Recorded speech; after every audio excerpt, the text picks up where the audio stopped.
when we left off, you had just arrived in the United States. Yes. As I was saying, I had this look that was holler to everybody that he's a foreigner, you know. And but in Washington, in Washington D.C., um, we had started a class in a State Department. They call it leadership classes, and they were taught us. We were a student from 18 countries, 22 students from 18 countries of the world, and they were teaching us all of that, and just maybe a handful of us could speak English. The rest was sitting over there, and we don't know what's going on. And it was so hot. It was in a late September heat. Then they send us different places, and I was shipped to Syracuse. At Syracuse, they put me in a fundamental photography classes, and they're talking about lenses. And I took this Afghanistani friend to the dean of the student, and I said, I think I'm in wrong class because I just did the picture and, won an award. And they thought about it, and they said, yes, you're right. So they sent me to Kansas City, Missouri, to Calvin Company. Calvin Company at that time used to make movies for USIA, and I arrived there, and I met a young director named Robert Altman, and Bob got interested in me to. The funny thing about it was how we got to know each other was they were making film on a camera named Cine Special. It was 16 millimeter. The camera was made by Kodak.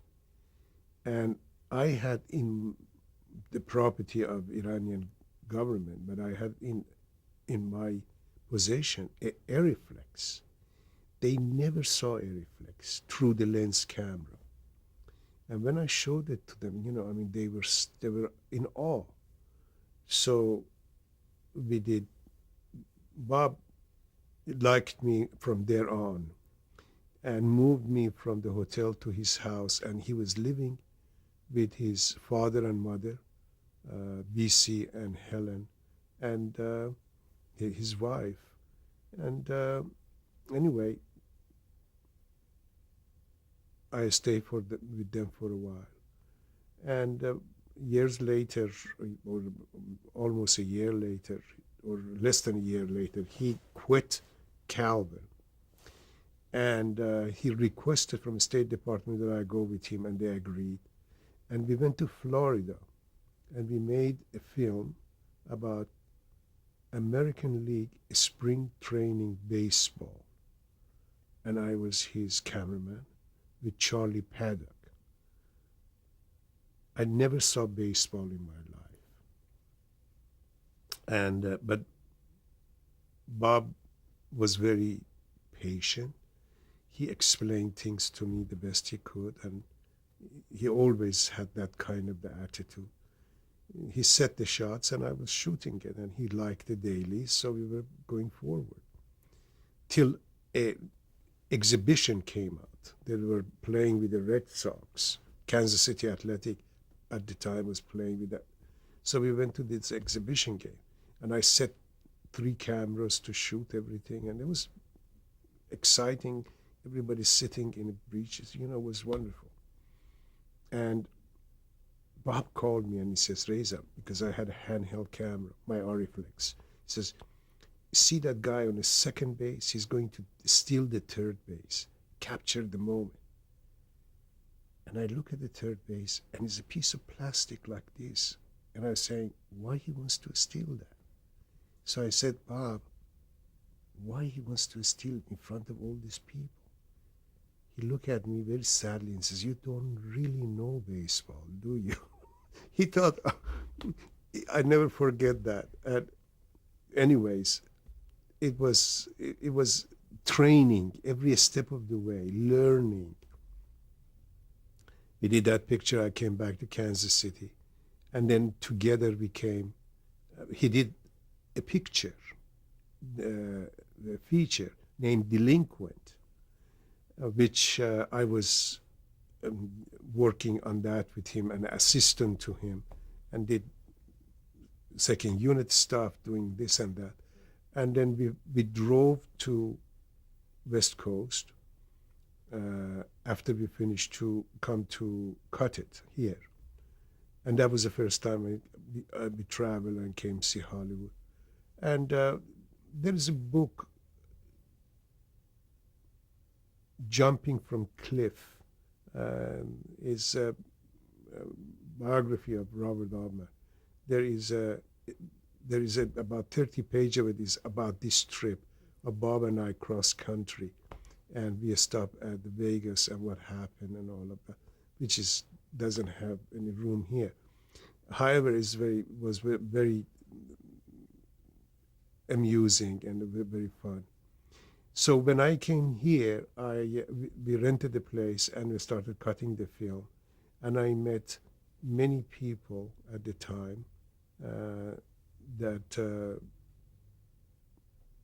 later on they became instrumental for me. And then I went back to Iran, and I came back on my own and went to Kansas City again. And from there, I was there till 1963. During that time, I did a series, a religious series. They call it Daily Word, which I made 1,065 shows for them. It was every day. For 3 years, I was shooting that Daily Word.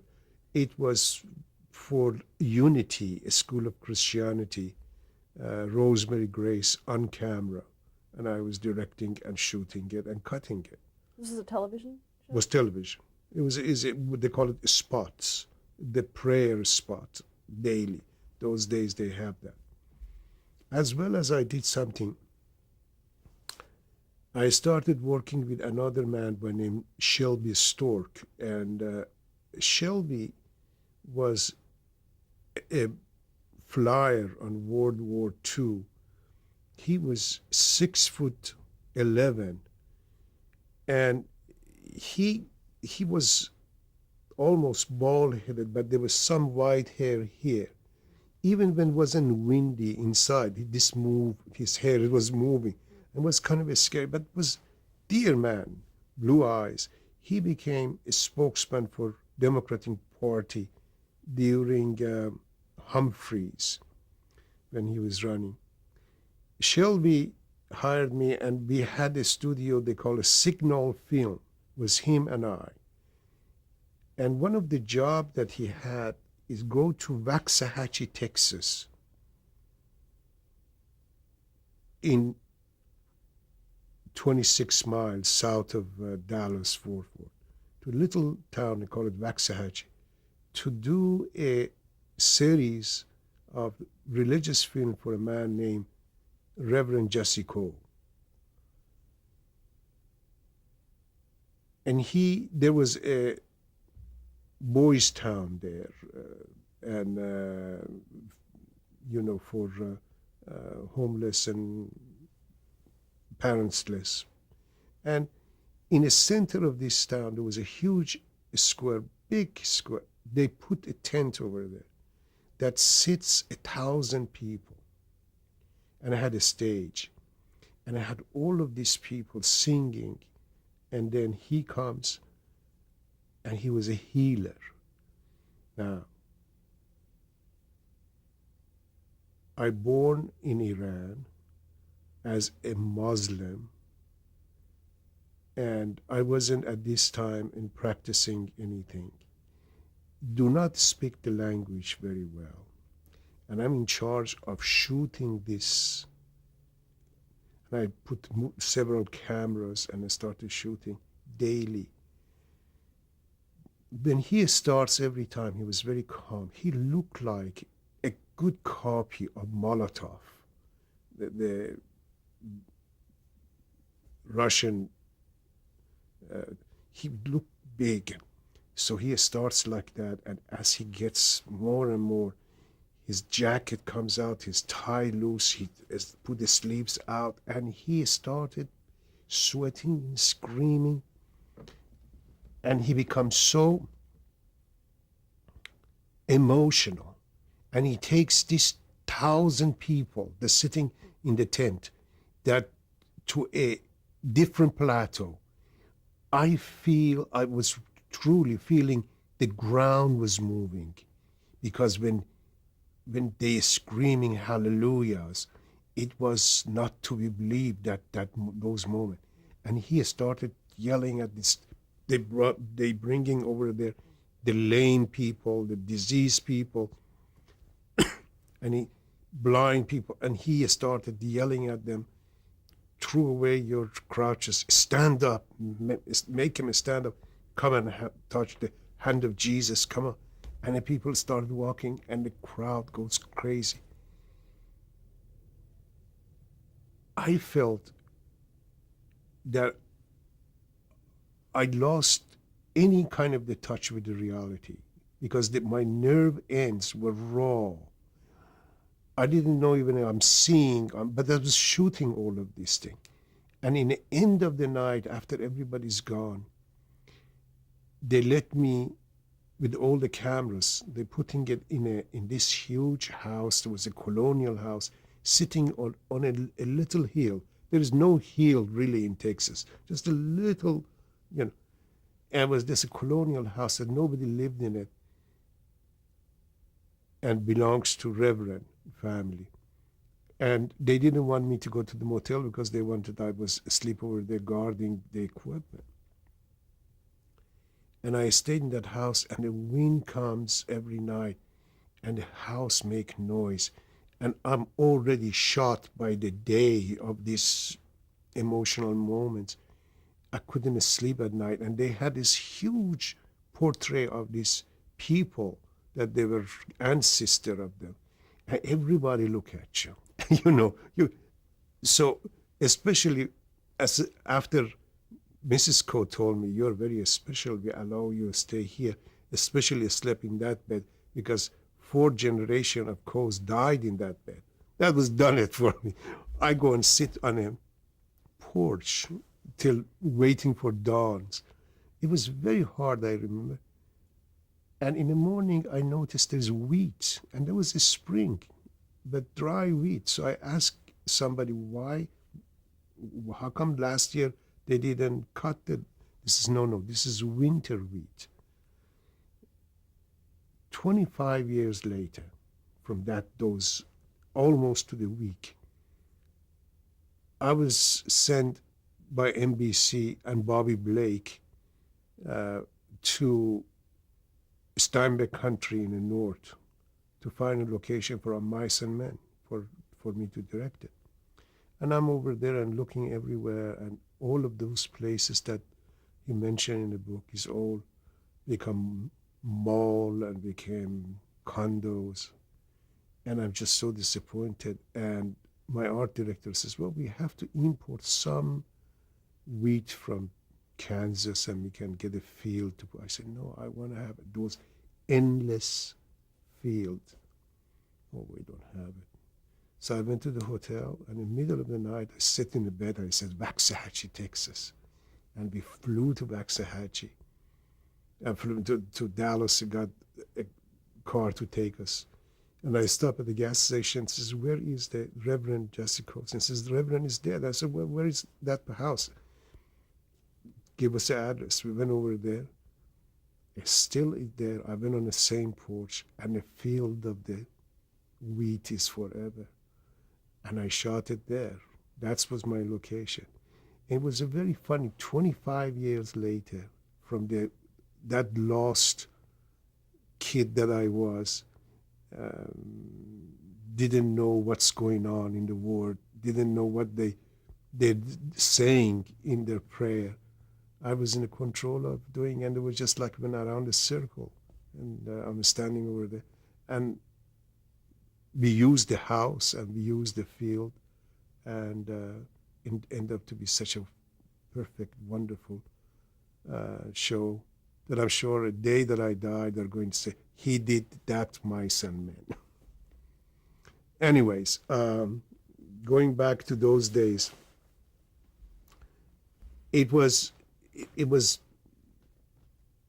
for a while that I was doing those type of the show in Kansas City, and finally now I had the chance to come to West Coast, and I did, and I got to meet, to connect again with Bob Altman, and Bob managed to make the Universal hire me, and I was under contract with them, and in a new projects, and Jennings Lang was the head of the department. What was your title? I was just, a guy that works for Universal. There was no title. And but although I didn't have any title, I had a great influence because Jennings made it very clear that whoever makes any pilot or makes any kind of a movie of the week, I have a right to go see it. And then they give me a time to go ahead and shoot and make it, sweeten it up. For example, there is a car chase. They did this car chase. So I go over there and get the car and I shoot the tires, shoot this, shoot lots of bits and pieces. And then you put that in the show. All of a sudden it becomes better. When there's a fight, there's lots of punches, lots of this, lots of that. Little things, insert in it and bringing it up. Helicopter shots, whatever you can make that doesn't involve the actors, but the elements, or you're using a doubles for them to make they call it sweeten it up. And I was doing that, and those were all visual aid, a shot to the show, And What were some of the shows that you did this for? Run for Your Life. You remember that show? No, it was way before you. There was a whole set of the shows. There was all Universal shows, and we did all of that for them. And again, I went with Bob to Chicago and made the title for some of shows that he did for Kraft Suspense Theater, Once Upon a Savage Night, or Nightmare at Chicago, not what they call it, Nightmare in Chicago? Yes. And those were, again, the shows that I made the total title for them. Well, talk about doing the one for Nightmare in Chicago. Yeah. It was, I didn't use any optical effect. Not that I didn't want to. I didn't know enough to use optical effect. So what I did, I created my own way of doing it. Let me explain to you. I got a box,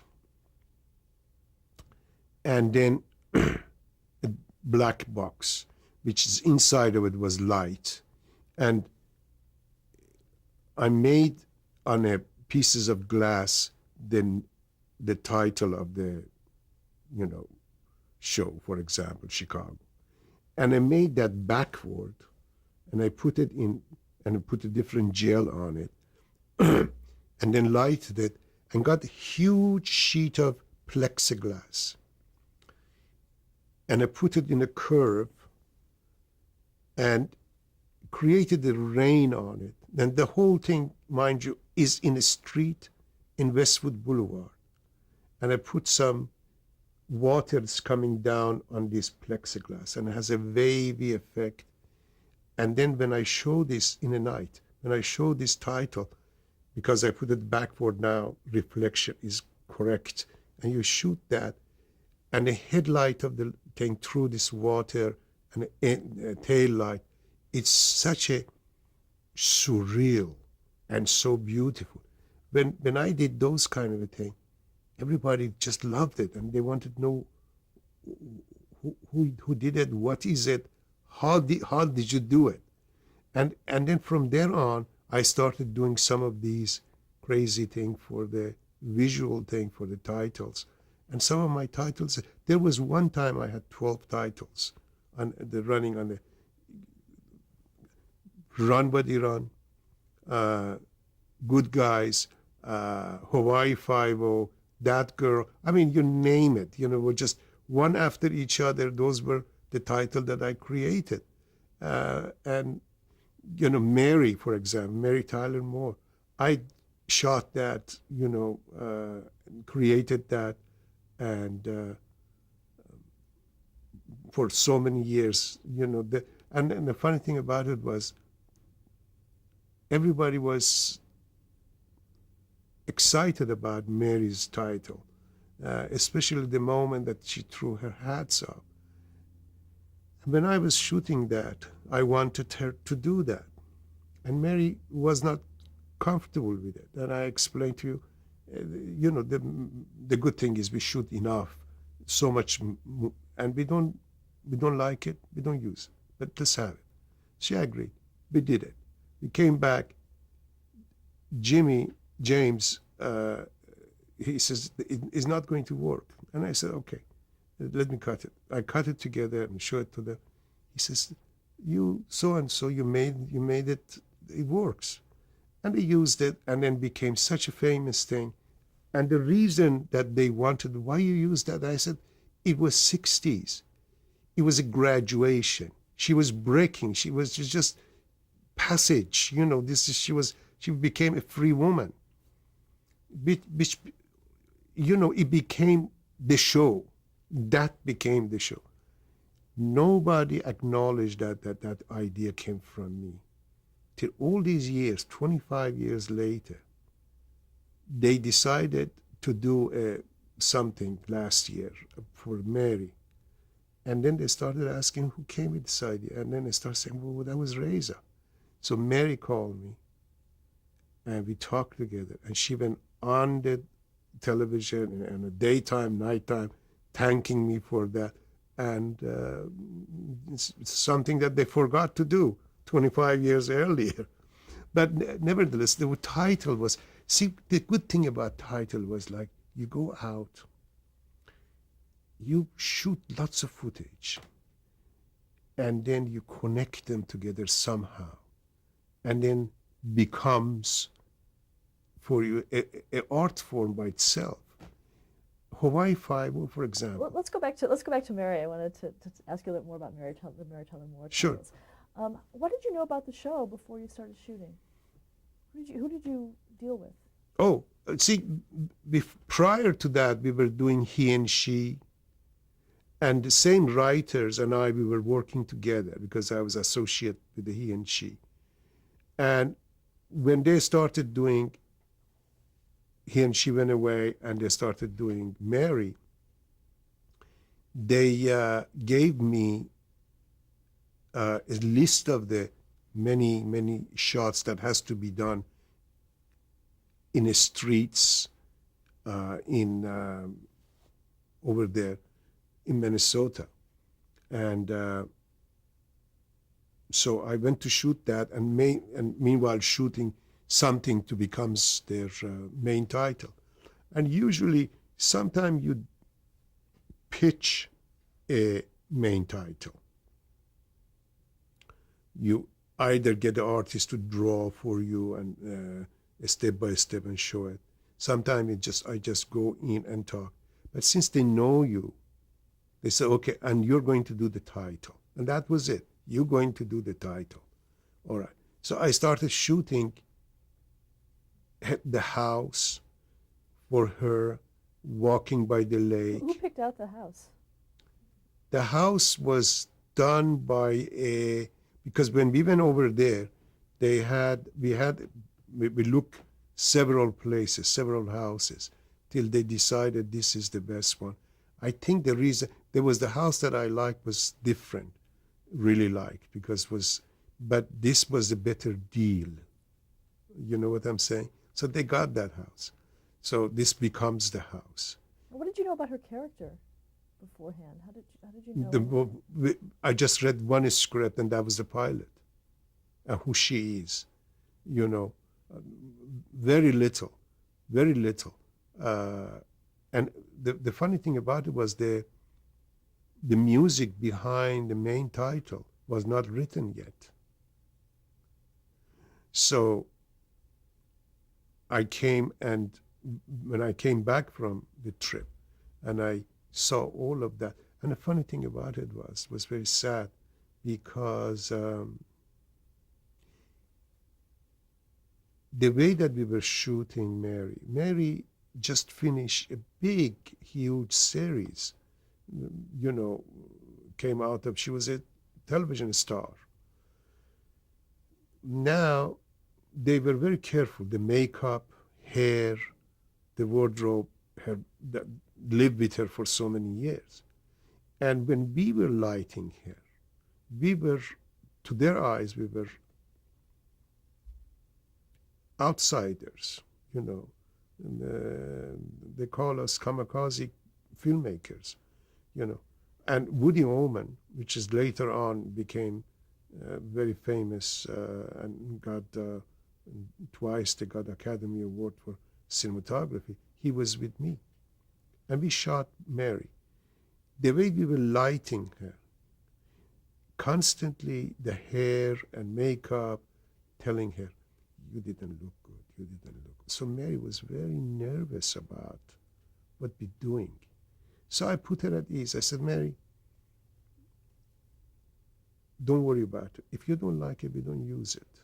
It was just very simple like that. And when we came back, and she came to sit in a room and see the dailies, I never forget in the end of the dailies what she did. She, you know, she said, she turned back to those people and says, "You gave me 2 weeks of bad time. This stuff looks wonderful," and did. So anyhow, I really didn't know too much more than what was in the script that I read. But her character, I knew that was going to become different from what role that she was playing on her prior shows, you know. Let's stop there to change the tape. All right.